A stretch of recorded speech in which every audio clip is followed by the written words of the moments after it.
ঢাকার ধামরায়ে শফিকুল ইসলাম হত্যাকাণ্ডের প্রধান আসামি আল আমিনকে গ্রেপ্তার করেছে র্যাব।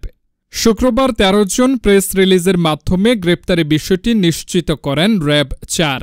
এর আগে বৃহস্পতিবার রাতে র্যাব ৪ ও র্যাব ১০ এর একটি আভিযানিক দল ফরিদপুর জেলার কোতোয়ালি থানার মোমিনখা এলাকায় অভিযান পরিচালনা করে আসামি আল আমিনকে গ্রেপ্তার করে।